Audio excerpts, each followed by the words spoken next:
সমাজে শৃঙ্খলা ফেরাতে পুলিশ বাহিনীকে সব ধরনের সহযোগিতা করার আহ্বান জানিয়েছে জামাতের আমির ডাক্তার শফিকুর রহমান।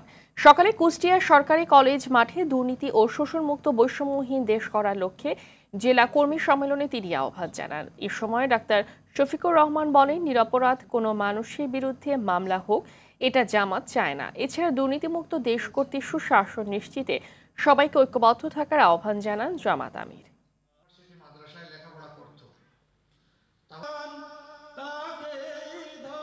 পুলিশ আমাদেরকে এত কষ্ট দিয়েছেন,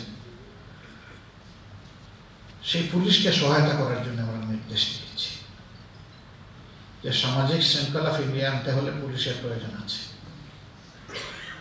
থানা ক্ষতিগ্রস্ত হয়েছে, বসার মতো চেয়ার টেবিল পর্যন্ত নেই। আমরা আমাদের শাখাগুলোকে নির্দেশনা দিয়েছিলাম যে আমাদের ফান্ড থেকে চেয়ার টেবিল কিনে ওখানে পৌঁছে দিয়ে আসে, কাজ শুরু হোক। তাদেরকে আশ্বস্ত করেন যে আপনারা কাজ করেন থানার ভিতরে, আমরা বাইরে পাহারা দিচ্ছি, সমস্যা নেই। তো মানুষের জন্য কাজ করেন, ভুল মানুষ করে, মানুষের যদি রিয়েলাইজেশন আসে, এটাই তো বড় কথা। সকল ভালো এবং ন্যায়সঙ্গত কাজে আমরা একসাথে লড়াই করব। অন্যায়ের বিরুদ্ধে আমরা এক।